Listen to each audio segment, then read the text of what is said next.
Okay, let's do this one more time. My name is Nate. I was bitten by a radioactive spider and I unalived in twisting agony because I live in Australia, and chances are if something, anything, bites you here, you have very little sand left in your hourglass.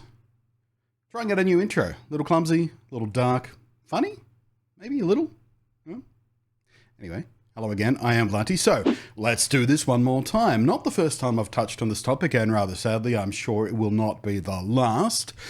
Nexus Mods removes anti-gay Baldur's Gate 3 mod, reads the headline from Eurogamer. The mod in question, among other things, takes what was a lesbian couple in the game and gender swaps one of them into a bloke, including changing their 700-odd voice lines with the help of AI and 150 other player and non-player character lines talking about them or to them, all just so that they're a straight couple now. That is a lot of work just to get rid of one lesbian. In fact, it is part of a larger mod pack called No Alphabets. I'm sure you can imagine the other kinds of stuff in a pack titled No Alphabets, right? And if you're thinking it's just about the gay stuff, no, of course not. Because homophobia always goes hand in hand with white supremacy. So, something else this mod pack does, for example, is it changes Will, one of the companion characters, who looks like this, into a white dude, and removed all of the other non-white characters from the game. The description text for this mod pack from the creator shows the true intent of the pack to ensure gender and sexuality of world NPCs match medieval status quo. Which is nothing more than the old, I just want it to be historically accurate argument that you see thrown around a lot when people like this get called out as being exactly as racist, homophobic, and bigoted as they actually are. I'm not a bigot, I just want it to be historically accurate. Do they even believe themselves when they say that? Because, of course, gays and dark-skinned people and gender nonconformity were all invented in 1931, you see. Also, Baldur's Gate is fiction, not a documentary, much less a historical documentary, you absolute goobers. There is exactly zero history to be accurate to in the first place. Baldur's Gate is a video game based on the tabletop RPG Dungeons & Dragons, which was first imagined into existence in 1974, making it only a fistful of years older than the person you are looking at. History. It's foolishness, and I suspect knowing foolishness designed to sidetrack any discussion attempted to have about any of this sort of stuff. It's a well-worn tactic of people like this. They forever shift around the goalpost to avoid actually having an honest and earnest discussion about why they do what they do. You see it constantly. They're always talked into a little corner of simple logic, and in their panic they kick over all and scamper away and try to reframe everything from scratch as if they didn't just lose the argument. Oh, actually, no, it's actually about this. It is petty, and it is exhausting, and it's deliberately exhausting. Their intent is to exhaust you, so you stop talking to them about this sort of stuff and asking them to think about what they're doing and why they're doing it. Because they don't want to think about what and why. They just want to hate. So let's have a look at the same old parroted responses from people who really want to defend this garbage, either because they agree with it or because they consider themselves some sort of intellectual chess player who are just playing devil's advocate and they don't really hate gay people, but can't you see the other side of the argument here? It's a mod. Why do you care? It's entirely optional. I have no problem with mods turning straight characters into gay. Into gay. Why should the other way be bad? So, it's okay to make a mod to make a character gay, but not the other way around? Straight to gay, okay? No problem. Gay to straight? Why, there's a problem. You don't want equality? Gotcha! Gotcha! Ha ha! The problem is, it's always hard to tell if these people are earnest or are just trying the old sidetracking tactic to shift the goalposts around.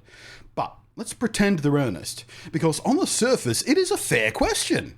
Why is it okay to change the sexuality of a fictional character one way but not the other? It's actually super easy to understand, and it comes down to erasure versus inclusion.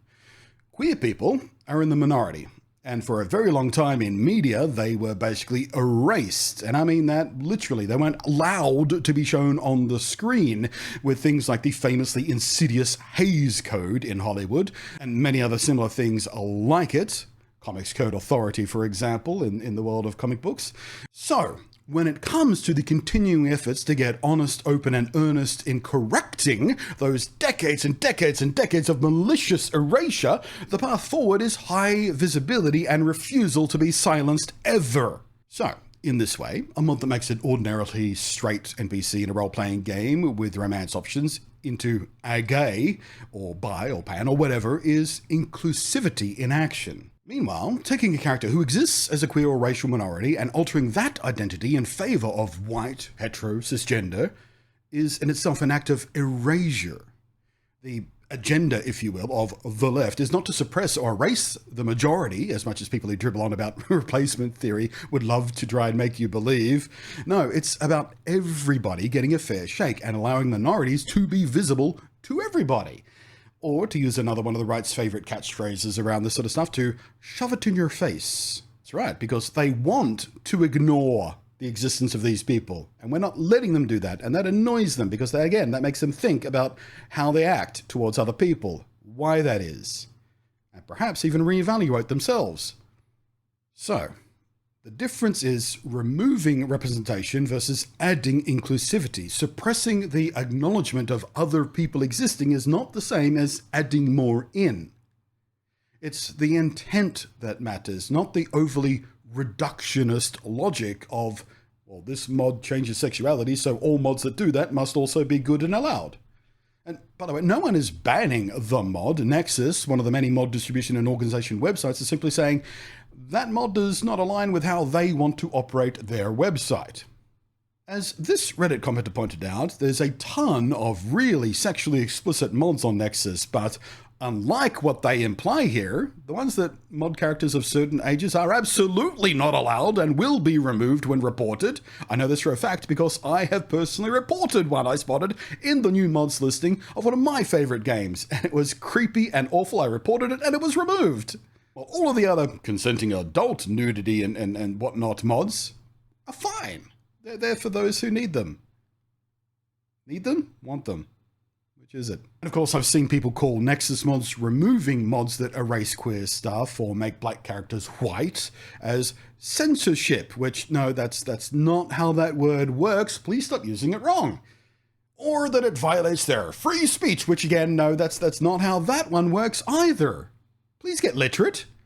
The concept of free speech, at least in the vernacular use, rather than the legal use, does indeed mean you are free to make a mod like this, or use it, or distribute it if you want to do that. But it is not a magic shield against criticism for making, distributing, or using it, and it is absolutely not a free pass to have other people help you distribute it on their services against their will.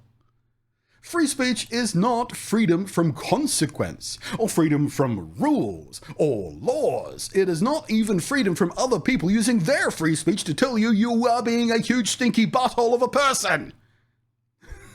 Stop using the word like that, you clowns.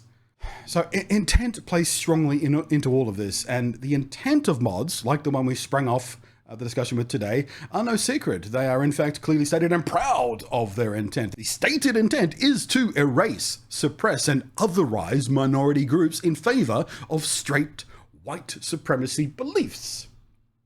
Context is how we operate, and when it comes to context, words are a fantastic example tool. There are a few words I don't and will not say. I'm sure you're the same. I'm not afraid of the consequences if I say them. I don't say them out of respect for other people. It's not like I want to say the words, but I'm not allowed to because people get mad at me. No, I don't want to say the words because I don't want to hurt other people by using those words in certain ways. There's words I have never said. There's words I used to say, but no longer do once I got some perspective on how using them in the ways I used to can make other people feel super shitty in a way I would have never intended or wanted, or perhaps that word used to be okay and now it just no longer is in the sort of general societal opinion. There's other words that I use very regularly, but only ever use in certain ways and never in other contexts. The word Trap is one of those words. A perfectly harmless and very useful word, but absolutely not always harmless depending on the context in which it is used. If you're still not sure what I'm driving at here, I invite you to watch one of the best rated episodes of South Park ever made. South Park Season 11, Episode 1, With Apologies to Jesse Jackson is the title, which used the N-word more than 40 times in 22 minutes and was praised for it because it explained the old chestnut of, why can't I say it when they say it all the time? It's in their music. Why can't I say it even if I sing along to their music? In a way that only the most impossibly determined halfwit could fail to understand. Unlike some other recent South Park episodes relevant to the talking points today, which, man, did a lot of people hilariously miss the point of that one. Yoicks! Whew. So, thank you for watching. I am Blunty. I will catch you next time. Thank you as always to the patrons scrolling up above there.